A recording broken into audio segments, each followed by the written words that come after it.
Marc Chagall, André Breton, Max Ernst et tant d'autres. Entre 1940 et 1941, un journaliste américain a protégé les plus grands noms de la culture européenne pourchassés par les nazis. 1 an de course contre la montre. Il devait évacuer 200 personnes. Il en a sauvé 1800.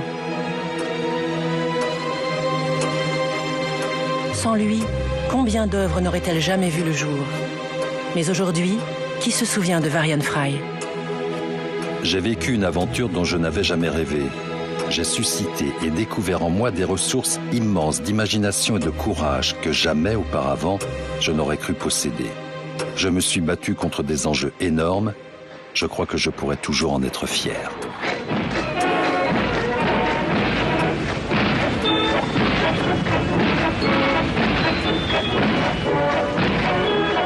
« 22 juin 1940. La Wehrmacht défile sur les Champs-Élysées. Derrière les blindés, Hitler a lancé sa croisade de purification ethnique et culturelle. Juifs, communistes, hommes politiques, syndicalistes, mais aussi poètes, peintres, écrivains, philosophes deviennent des cibles. La chasse aux hommes et aux idées est ouverte dans toute l'Europe. En Amérique, une poignée d'intellectuels s'inquiètent. Parmi eux, un homme, un journaliste. Il s'appelle Varian Fry. Je savais que parmi tous ces gens coincés en France, il y avait de nombreux écrivains, artistes et musiciens dont les œuvres m'avaient procuré tant de plaisir. À présent, ils étaient en danger. Il était de mon devoir de leur venir en aide. Varian Fry connaît déjà les horreurs du nazisme. 5 ans plus tôt, en 1935, il a été envoyé en Allemagne par son journal. Il n'avait que 27 ans.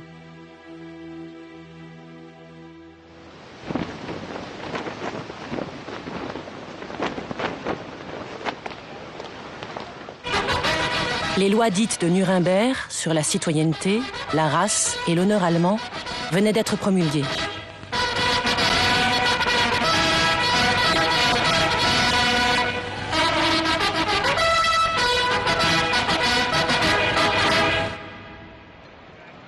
Varian Fry était à Berlin pour enquêter sur la politique anti-juive d'Hitler.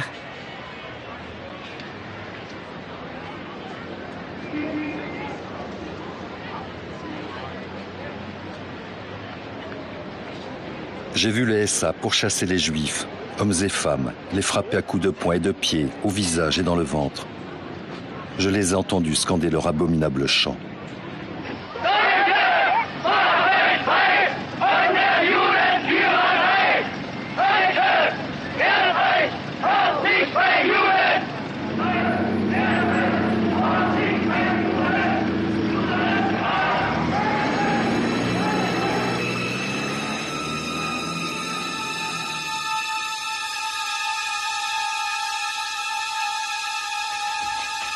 Alors qu'un juif attablé s'apprête à saisir son verre de bière, un jeune soldat cloue brutalement, avec son poignard, la main de l'homme sur la table.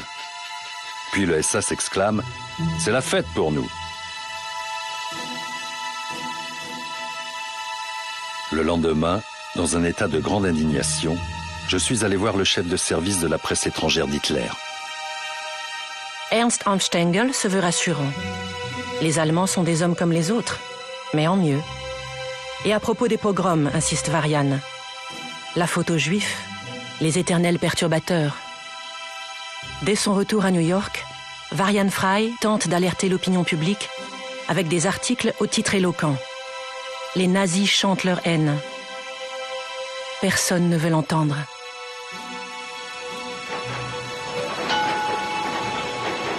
Et pourtant, en Allemagne, le totalitarisme s'intensifie. Hitler veut faire table rase du passé. Il l'avait écrit dans Mein Kampf. La décadence est d'abord d'origine culturelle. Alors, il brûle la connaissance.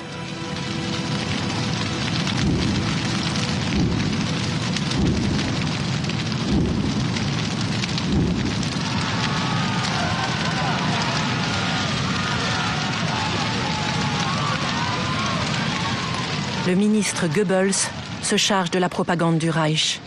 Meine Kommilitonen, deutsche Männer und Frauen, das Zeitalter eines überspitzten jüdischen Intellektualismus ist nun zu Ende. Der Durchbruch der deutschen Revolution hat auf dem deutschen Weg wieder die Gasse freigemacht. Il n'y a pas que les livres qui sont brûlés. Goebbels veut éradiquer ce qu'il appelle l'art dégénéré.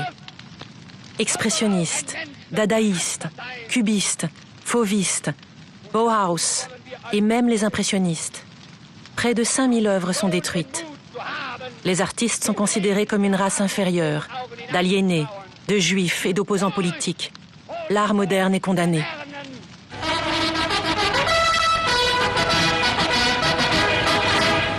Indem wir uns schmerzlich von den Verlorenen trennen, beginnen wir vertrauensvoll mit dem Blick in die Zukunft, den Aufbau des Neuen.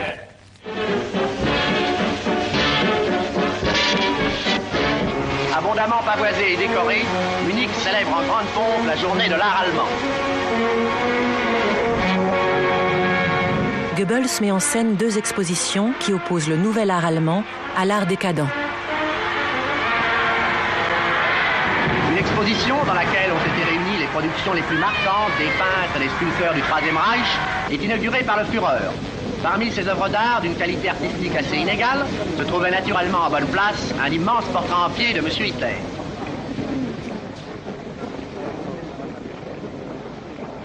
Des corps athlétiques de guerriers, l'héroïsme, la patrie, la pureté de la race aryenne.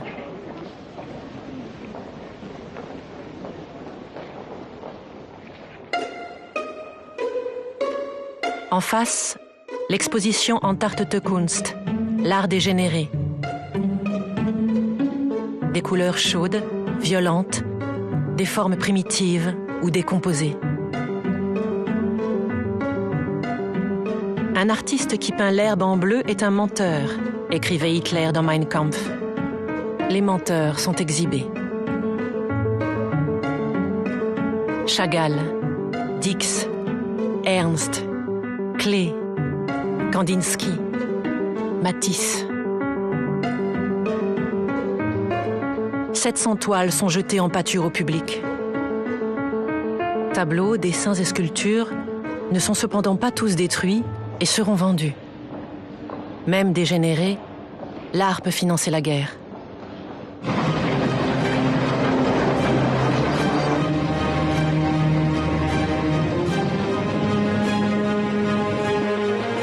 En Allemagne, des peintres n'ont plus le droit d'exposer, des écrivains de publier. Les artistes sont arrêtés, leurs biens sont spoliés.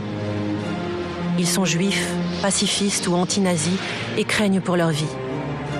De très nombreux intellectuels fuient, abandonnant tout derrière eux.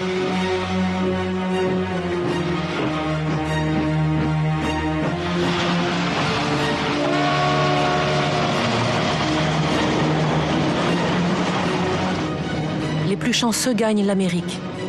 D'autres s'expatrient vers la Suisse, la Grande-Bretagne.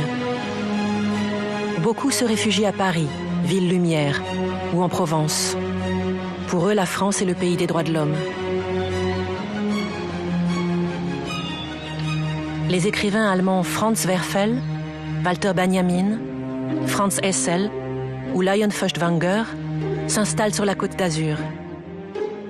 Ils ont été déchus de leur nationalité pour trahison envers l'Empire allemand et son peuple.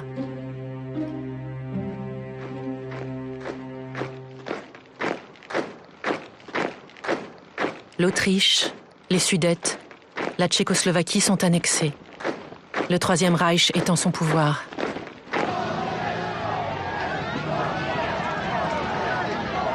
À New York, Varian Fry ne reste pas inactif. Avec une poignée d'Américains anti-nazis, il appelle au boycott des produits allemands.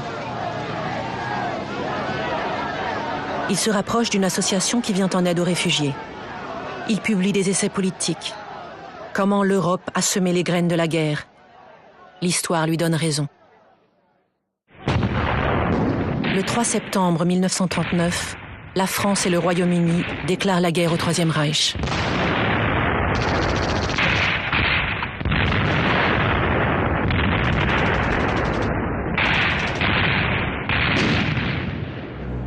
Les Allemands qui avaient fui le nazisme et trouvé refuge en France sont désormais des ennemis de la République.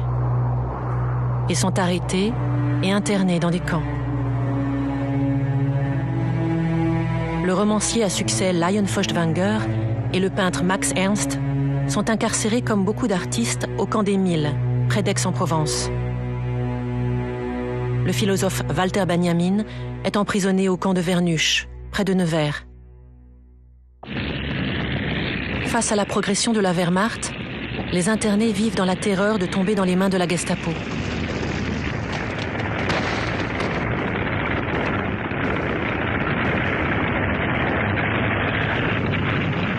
C'est la débâcle. Le 22 juin 1940, l'armistice entre la France et l'Allemagne est signé. Ce fut la défaite qui fit apparaître la ruine de toute l'armature de la société bourgeoise et républicaine. Pour la première fois depuis longtemps, le maréchal incarnait un pouvoir qui se déclara responsable devant l'histoire. Le gouvernement français doit remettre aux autorités du Reich tous les ressortissants germaniques et autrichiens désignés par le régime nazi.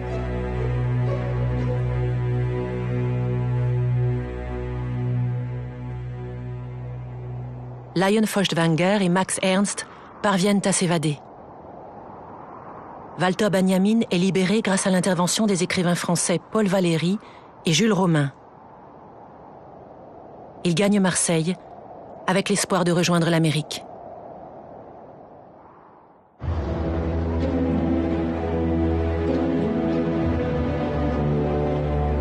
À New York, dans les milieux culturels, on s'inquiète.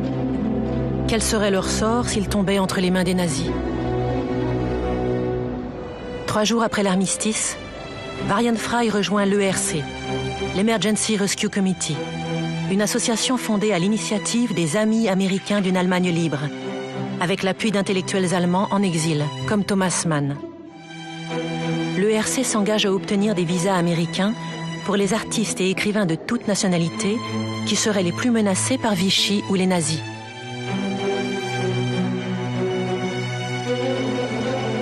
Malgré la guerre en Europe, les États-Unis n'accordent des visas que sous une rigoureuse réglementation. Pas question que ces immigrés deviennent un fardeau, ou pire que ce soient des sympathisants communistes. Le comité rallie à sa cause Eleanor Roosevelt, la femme du président. Elle arrache à son mari la promesse de délivrer des visas d'urgence. Il est toutefois exigé que le réfugié ait fait preuve d'une réussite intellectuelle supérieure. Le comité dresse une liste. 200 noms triés sur le volet, des peintres, des écrivains, des cinéastes, parmi eux Max Ophuls, André Breton, Marc Chagall, Hannah Arendt ou André Gide. Il faut maintenant un volontaire, quelqu'un de débrouillard pour se rendre en France, organiser le départ des artistes et s'occuper des démarches administratives auprès de Vichy. Je crois que j'ai offert mes services par impatience, devant le temps perdu à essayer de trouver un agent. Sans doute, mes manières et mon apparence n'invitaient-elles pas à penser que j'étais un risque-tout. Varian Fry a 32 ans.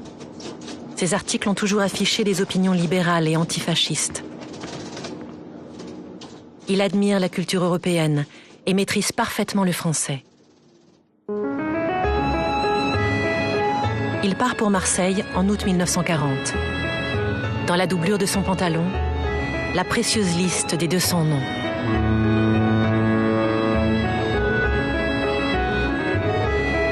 Il n'a que 3 mois pour s'affranchir de sa mission.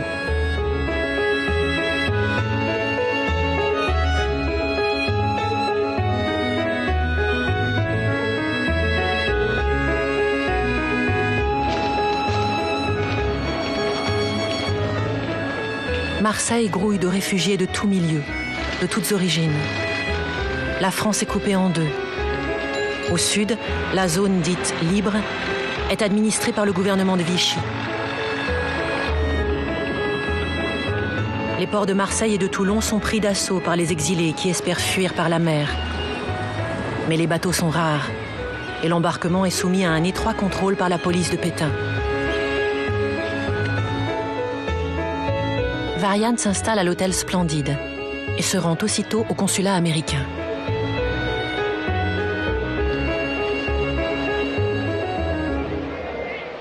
Il fait chaud cet après-midi du mois d'août.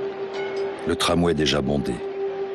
En regardant autour de moi, je m'aperçois, à leur regard effaré et à l'état de leurs vêtements, que plus de la moitié sont des réfugiés. Une foule se presse devant le consulat. Tous espèrent obtenir un visa. Varian demande à voir le consul. J'explique que je suis américain, venu prendre des renseignements sur les visas pour des réfugiés auxquels mon comité s'intéresse. À sa grande surprise, le consul général ne daigne même pas le recevoir. N'étant investi d'aucune mission officielle du gouvernement américain, il comprend très vite que le consulat ne lui facilitera pas la tâche. La mission de Varian Fry se révèle plus difficile que prévu. Quitter la France est un vrai casse-tête. En plus du visa du pays d'accueil, il faut un sauf-conduit pour circuler à l'intérieur du territoire. Et le plus important, une autorisation de sortie pour franchir la frontière. Or, pour l'instant, le gouvernement de Pétain refuse d'en délivrer aux étrangers. Vichy s'est engagé auprès du Reich à s'opposer à la fuite de tout réfugié.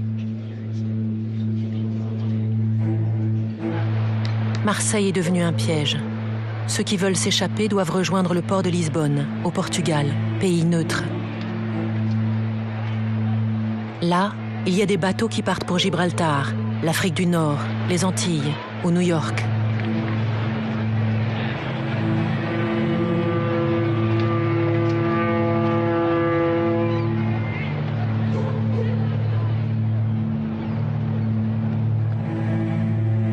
Varian Fry établit son quartier général dans sa chambre d'hôtel. Comment dois-je m'y prendre? Je dois sauver des gens, mais à vrai dire, je ne sais pas comment, ni par où commencer. Il écrit aux réfugiés de la liste dont il a l'adresse. Le précurseur du fauvisme, Matisse, réside près de Nice. Le peintre Chagall s'est installé à Gordes. Le surréaliste Max Ernst a rejoint sa maison en Ardèche. Varian rencontre le poète Franz Werfel et Alma Mahler, la veuve du compositeur. Le couple est descendu sous un faux nom dans un hôtel marseillais. L'arrivée de cet Américain ne passe pas inaperçue. Le journal local Le Petit Provençal parle d'un ange tombé du ciel. Avant la fin de la première semaine, à Marseille, la nouvelle s'est répandue partout. Un Américain est arrivé de New York, les poches bourrées de billets et de passeports. J'apprends même qu'à Toulouse, un type entreprenant vend aux réfugiés mon nom et mon adresse pour 50 francs. Je vois, outre les gens figurant sur ma liste, des dizaines d'autres qui croient qu'ils devraient y être. Les réfugiés sont à bout de nerfs. La plupart n'ont ni papier, ni argent. Varian Fry est vite débordé et doit se constituer une équipe. Il engage Albert Hirschman, un jeune juif allemand recherché par les nazis. Grâce à de nouveaux papiers, Hirschman devient errant. Albert a de nombreux contacts dans le milieu marseillais. Cela peut être utile. Miriam Davenport, une Américaine qui a étudié l'histoire de l'art à Paris, s'occupera du secrétariat. Charles Fawcett, un Américain baroudeur et aventurier, sera l'homme à tout faire. Ils sont volontaires, idéalistes. Ils croient en la liberté et les droits de l'homme. L'équipe s'organise et met au point un itinéraire pour sortir de France clandestinement, afin de rejoindre Lisbonne en traversant l'Espagne. Munis d'un visa de transit espagnol, les réfugiés prennent le train jusqu'à la ville frontalière de Cerbère. Ils franchissent ensuite les Pyrénées à pied jusqu'à Portbou en Espagne. La pagaille qui suit les premières semaines de l'armistice facilite la tâche. Les contrôles sont rares et beaucoup de ses clients, comme Varian les appelle, parviennent à franchir la frontière.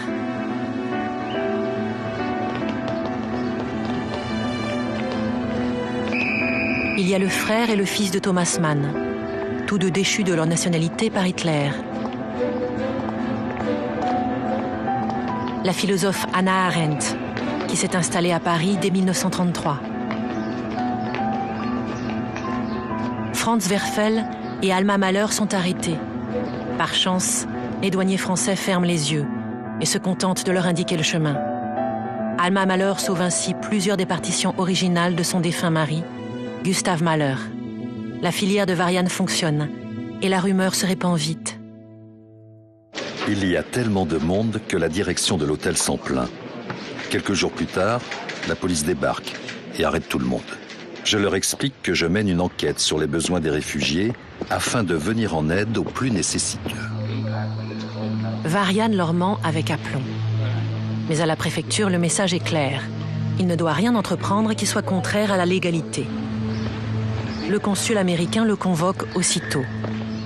Les États-Unis entretiennent de très bonnes relations avec Berlin et Vichy.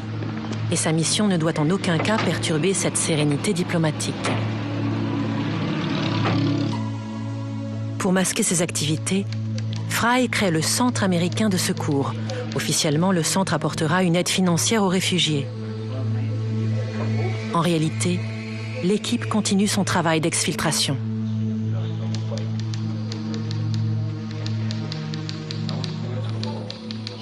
Je donne de l'argent et des conseils. À ceux qui ont déjà des visas, j'explique comment franchir la frontière. Quand ils sont sur le départ, je leur serre la main et leur dis « À bientôt à New York ». Beaucoup sont incrédules, osant à peine espérer. Mais cette simple petite phrase dite avec conviction semble faire plus que tout le reste pour leur rendre foi en l'avenir. Quand le 26 septembre 1940, Varian apprend que le philosophe juif allemand Walter Benjamin s'est suicidé, c'est la consternation au sein du groupe. La veille, il a été contrôlé par des policiers espagnols à Portbou, qui l'ont menacé de le reconduire à la frontière française.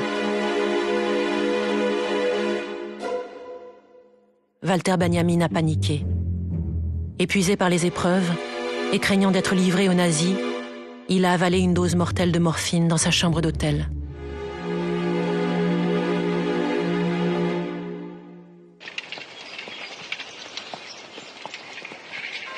En France, la politique de Pétain se durcit et devance avec zèle les exigences allemandes.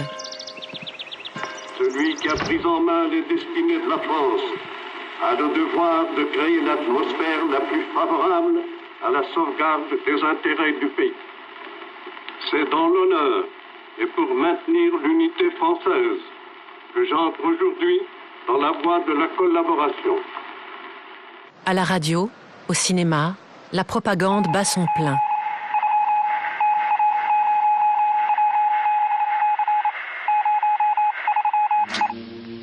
Ces mêmes juifs sont l'armature du marché noir, générateur de misère et de légitime indignation d'ouvriers. Le maréchal et le président Laval font face à tous ces périls. De sa propre initiative, Vichy adopte, en octobre 1940, 2 lois portant sur le statut des Juifs, applicables sur tout le territoire français. Certains secteurs d'activité leur sont désormais interdits. La fonction publique, la presse et le cinéma notamment. Sous la direction de M. Langeron, préfet de police, des rafles sont opérées dans tous les quartiers de Paris. Les cafés des Champs-Élysées sont cernés par des gardes qui empêchent les consommateurs de s'en aller avant d'avoir monté leurs papiers. Les femmes comme les hommes sont interrogés. Ces opérations de police ont permis de procéder à de nombreuses arrestations. La loi du 4 octobre 1940 permet l'internement des ressortissants étrangers de race juive dans des camps spéciaux. Les appels au secours affluent. Pour beaucoup d'intellectuels juifs, Varian est le seul espoir. Il décide alors de s'écarter de la liste initiale des 200 noms. Partout, l'on prend les mesures de précaution que nécessite la situation. Chaque soir, l'équipe se réunit et prend des décisions au cas par cas. Chaque matin à 8 heures, le boulot recommence et chaque jour, c'est pire que la veille. Avec plus de récits déchirants à écouter, plus de décisions impossibles à prendre. Ma liste est manifestement arbitraire. Elle a été faite à la hâte par des gens se trouvant à des milliers de kilomètres et qui n'ont que peu ou pas d'idée de ce qui se passe en France. À New York, son comité désapprouve ses choix. Varian passe outre et établit de nouvelles listes. Des listes qui ne cesseront plus de s'allonger. À Marseille comme à Paris, la police multiplie les rafles massives et soudaines.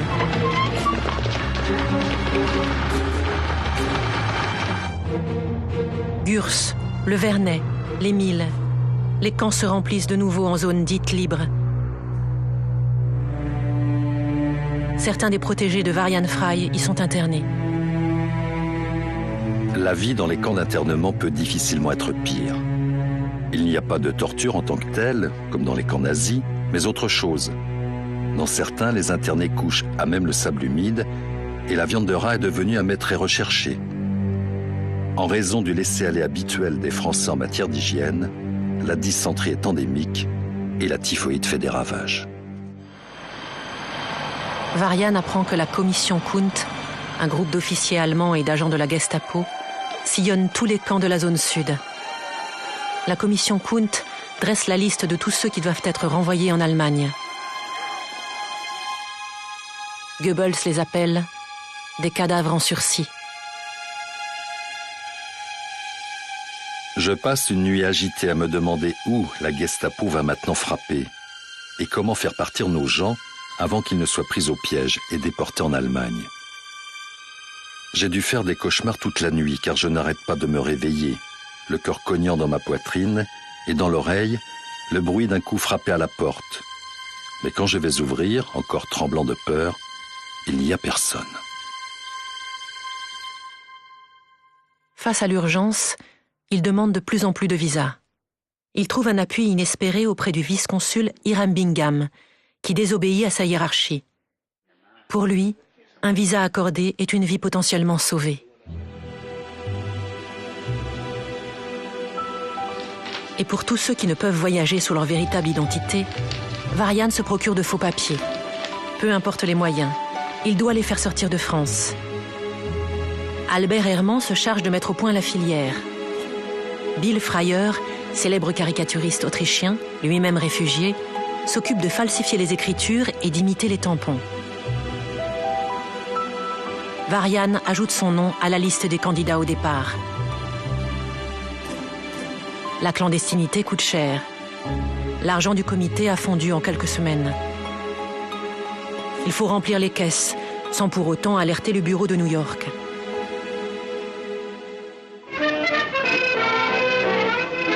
Albert Herman présente à Varian un truand corse. Charles Venceleoni, pro-britannique et antifasciste, leur propose un trafic de devises. Marseille foisonne de gens qui préféreraient savoir leur argent à l'abri dans une banque américaine. Pour cela, ils sont prêts à payer très cher.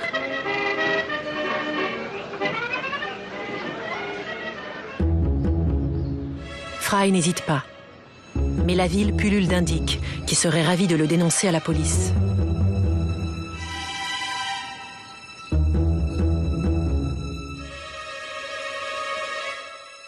Pour déjouer la surveillance de Vichy, il décide d'engager de nouvelles têtes. Il fait la connaissance de Mary Jane Gold, une richissime américaine. Il y a aussi Daniel Benedict. Ancien secrétaire à la préfecture de police de Paris, il sera d'une aide précieuse pour gérer les subtilités de l'administration française. Danny devient son bras droit et surtout un ami fidèle. Le jour où Varian croise de hauts gradés allemands à son hôtel, il se dit qu'il est temps de déménager. Que se passerait-il si un de ses clients célèbres se trouvait face à l'ennemi? Parmi eux, il y a André Breton. Le pape du surréalisme est dans une situation critique. Vichy le considère comme un dangereux anarchiste. Varian Fry lui propose de venir s'installer avec sa femme et sa fille dans une magnifique bastide qu'il vient de louer, la villa Herbel. Le jour de son arrivée, Breton attrape un scorpion dans la baignoire. À la place des fleurs, il met sur la table une bouteille qui contient des menthes religieuses vivantes. Le dimanche, toute la communauté surréaliste exilée à Marseille s'y donne rendez-vous.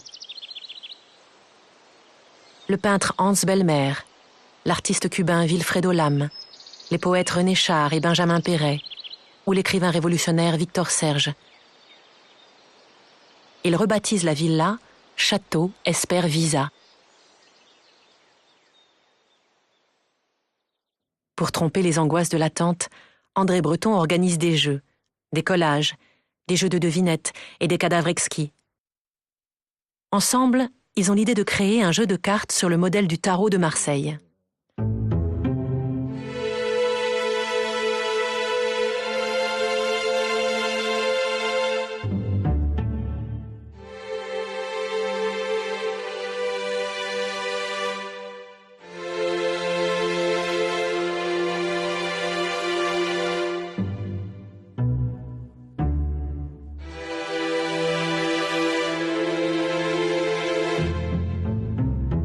Tous les habitués du célèbre café parisien Les Deux Magots sont là. Ils ont abandonné la capitale, occupée par les soldats allemands. La pieuvre fait son œuvre.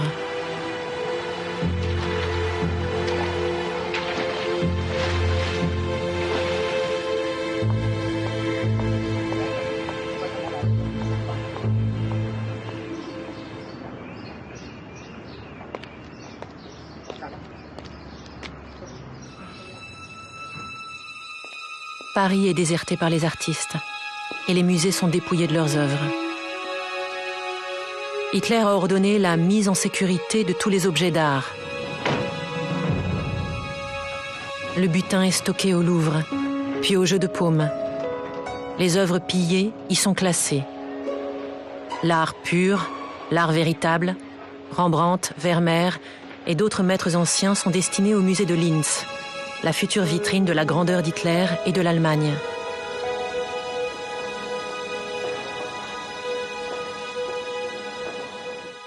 L'art dégénéré, afin de ne pas contaminer le goût allemand, est parqué dans une salle à part, la salle des martyrs. 23 tableaux de Courbet, Renoir, Cézanne, Gauguin sont troqués contre seulement un Rembrandt et 2 tapisseries. Vichy acquiesce. À Marseille, Varian s'épuise à trouver de nouvelles filières. À la frontière, tout a changé. Il faut maintenant prendre d'extrêmes précautions pour quitter la France. Fini les commissaires arrangeants de la gare de Cerbère. Les gardes mobiles, qui patrouillent à la frontière, ont plus tendance à se servir de leurs carabines qu'à vous indiquer aimablement le chemin de la liberté. Varian contacte un couple de passeurs basé à Banyuls, Hans et Lisa Fitko. Réfugiés allemands anti-nazis, ils sont recherchés par la Gestapo. Hans et Lisa étudient les habitudes des gardes frontières et repèrent un ancien sentier de contrebandiers. Les clients devront partir désormais de Banyuls. La route est longue et difficile, mais la voie est plus sûre. Ce sera la filière F. F pour Fitko. Pour qu'aucun agent de police ne s'infiltre et ne se fasse passer pour un des nôtres auprès de F, nous donnons à chacun de nos protégés un morceau de papier de couleur. À chaque extrémité, il y a le même numéro, Fitko à l'autre moitié. Si les numéros correspondent et que les 2 bouts de papier s'emboîtent parfaitement, il sait que le Quidam n'est pas un imposteur.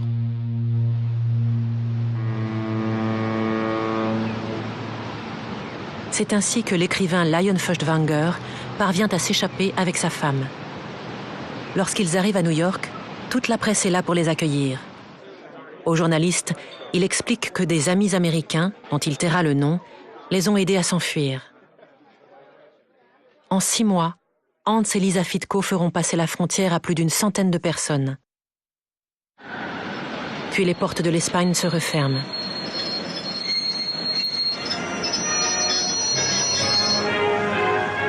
Franco et Hitler se rencontrent à Hendaye le 23 octobre 1940. Le Führer vient demander au caudillo d'entrer en guerre aux côtés des puissances de l'Axe. Nous sommes maintenant convaincus que chaque demande de visa espagnol est soumise à un agent de la Gestapo et qu'aucune autorisation n'est accordée sans le consentement de ce dernier. Nous avons déjà envoyé une demi-douzaine de personnes dans les geôles espagnoles. Elles y sont toujours et à tout moment, elles peuvent être livrées à l'Allemagne.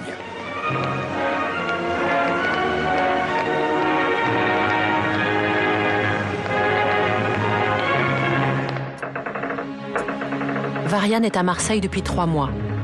Pour lui, l'étau se resserre. Vichy s'est encore plaint auprès du consulat. Il est accusé de fabriquer de faux papiers et surtout de faire sortir clandestinement des gens. Le consul général lui demande de quitter la France immédiatement. Mais Frey refuse de partir tant qu'on ne lui a pas trouvé un remplaçant. Vichy cherche des preuves. Alors l'équipe redouble de vigilance. On fait la chasse au micro. On ne parle plus que le robinet ouvert pour couvrir les conversations. Toutes les informations confidentielles sont confiées aux réfugiés, sur le point de rejoindre les États-Unis. Nous tapons les rapports sur de longues bandes de papier fin que nous collons les unes à la suite des autres. Nous les enroulons et nous les mettons dans une capote. Puis nous ouvrons le fond d'un tube de dentifrice, en pressons une partie, nous enfonçons la capote, refermons le tube et le tour est joué. Décembre 1940. Pétain fait la tournée des grandes villes de la zone sud.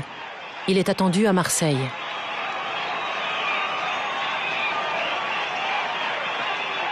La préfecture est sur le qui-vive.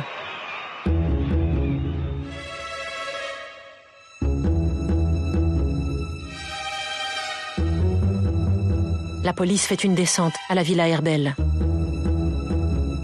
Varian Frey se débarrasse de son précieux carnet contenant la liste de tous ses contacts clandestins. Les policiers saisissent des machines à écrire, des revolvers, des documents. Dans la chambre de Breton, ils trouvent un dessin représentant un coq gaulois avec écrit « Le terrible crétin de Pétain ». Le commissaire n'apprécie pas et embarque tout le monde.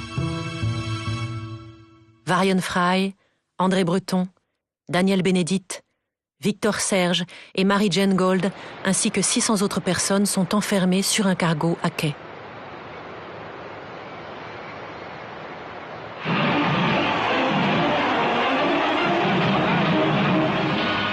Sur tous ces murs pavoisés, la grande ville lui manifeste son enthousiasme et sa reconnaissance.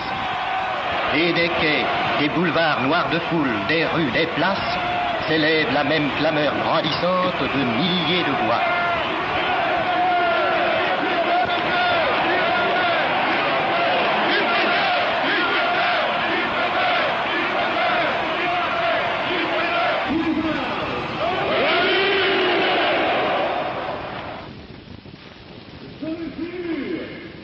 La fête pétainiste est un vrai succès, sans aucune fausse note, et pour cause. 20 000 personnes suspectées de pouvoir troubler l'ordre public ont été arrêtées.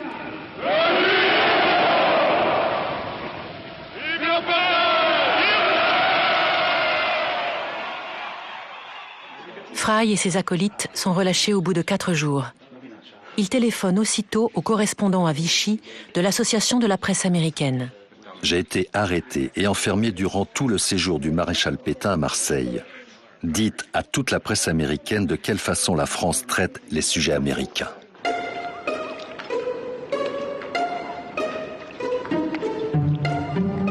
Cette année-là, l'hiver est particulièrement froid.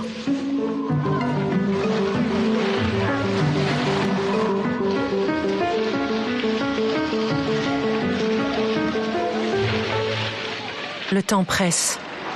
Le bruit court que les Allemands vont bientôt occuper la zone libre.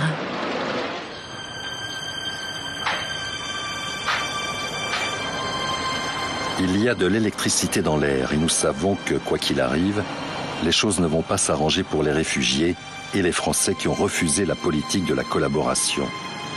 En fin de compte, il faut partir si on le peut et par n'importe quel moyen.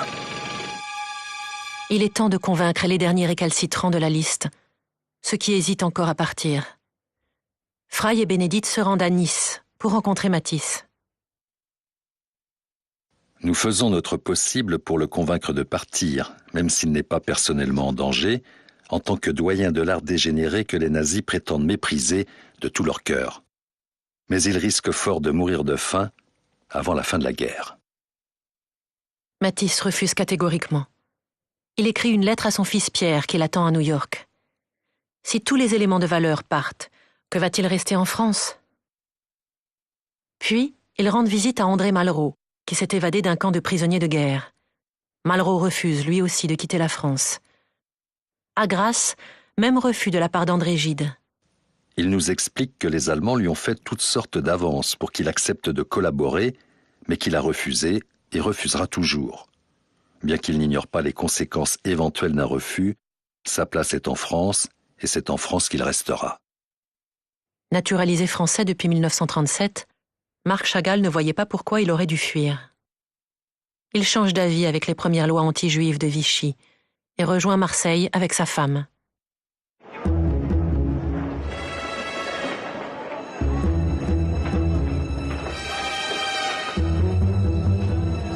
Quelques jours plus tard, il est arrêté par la police qui contrôle les Juifs dans les hôtels de la ville. Varian téléphone aussitôt au commissariat. Si cela venait à se savoir, le monde entier serait scandalisé. Et c'est à vous qu'on le reprocherait. S'il n'est pas sorti dans une demi-heure, j'appelle le New York Times et je leur donne l'information. 10 minutes plus tard, Chagall est libéré. Mars 1941. Cela fait maintenant 7 mois que Varian Fry s'accroche coûte que coûte à sa mission, envers et contre tous. La préfecture refuse de lui renouveler son visa et le consulat américain lui confisque son passeport.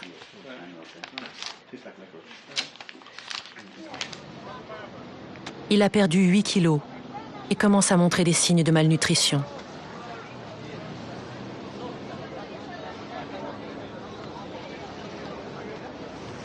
Nous avons tellement faim que le poisson rouge dans le bassin passe à la casserole. Et aussi peu appétissant que soit le repas, nous essuyons soigneusement nos assiettes.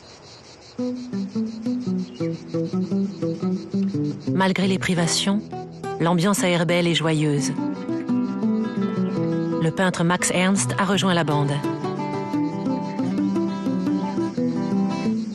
Les surréalistes organisent dans le jardin des expositions et de fausses ventes aux enchères de ces tableaux.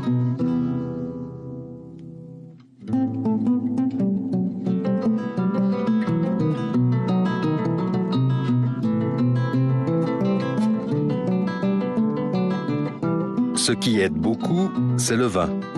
Plus la nourriture se fait rare, plus le vin coule à flot et nous passons la soirée à boire et à chanter.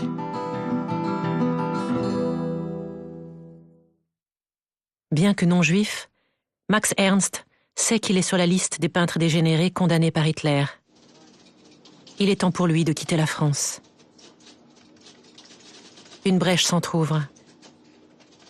Vichy accorde à nouveau des autorisations de sortie du territoire.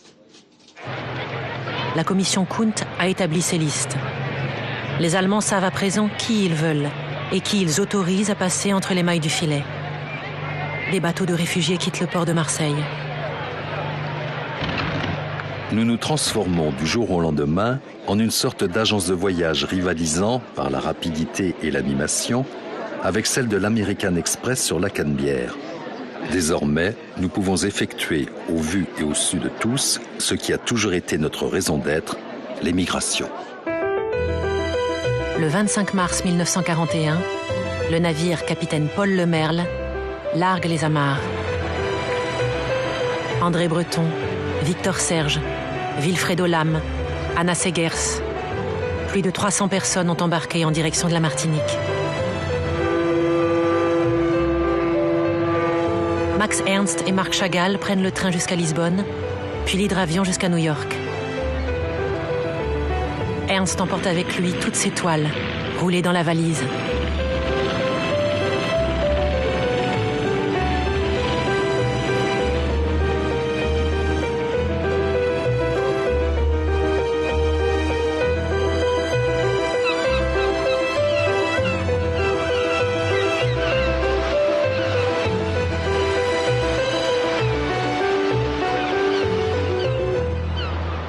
Même si, ce printemps-là, nous connaissons plus de réussites que d'échecs, cette période m'apparaîtra toujours comme celle de difficultés grandissantes qui s'achèveront par une série de crises et de catastrophes. Autour de Varian, les têtes commencent à tomber. Bill Fryer, le faussaire de l'équipe, est arrêté sur dénonciation. Il est interné dans le camp du Vernet, puis sera déporté à Dachau. Hiram Bingham, le vice-consul, est révoqué pour avoir délivré trop de visas. Varian perd son meilleur allié au consulat.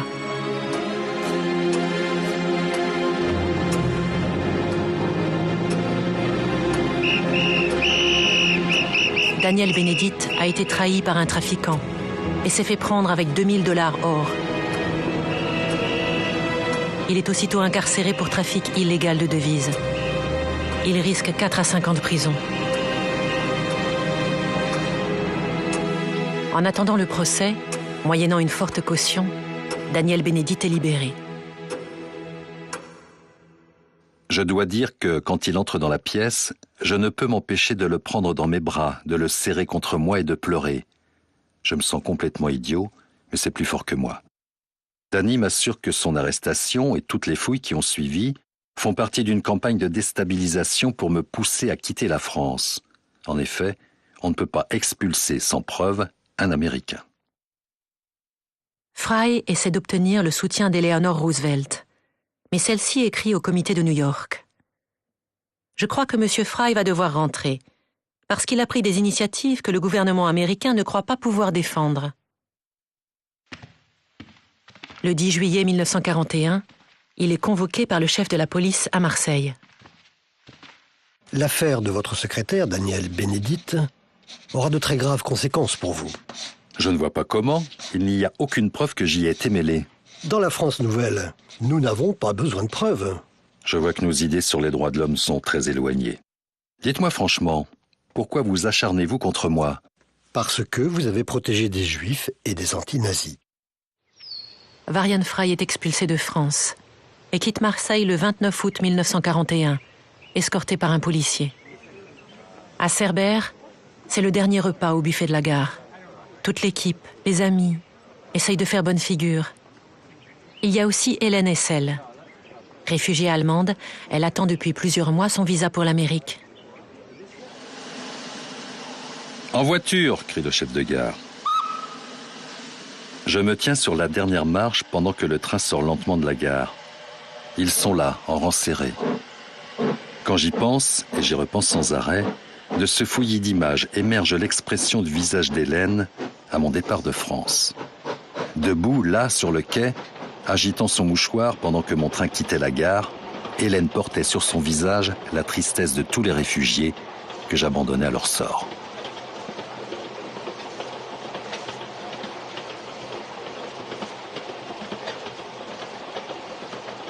Arrivé à Marseille en août 1940, Varian Fry devait rester 3 mois.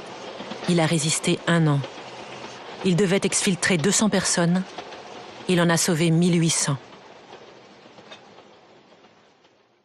Après le départ de Varian, Daniel Benedict continue malgré tout le combat, avec son épouse. Mais en juin 1942, les autorités de Vichy ferment le centre américain de secours. Daniel Benedict rejoint alors la résistance.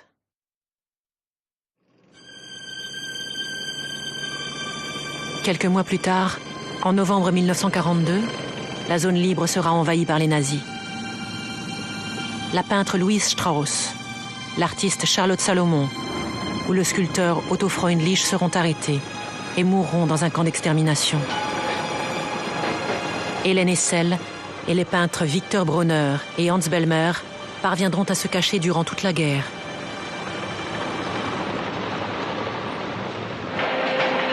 À New York, Fry continue le combat. Il alerte l'opinion publique sur le massacre des Juifs en Europe. Il critique l'Amérique, qui n'a ouvert ses bras qu'à contre-cœur. Une fois de plus, on ne l'écoute pas.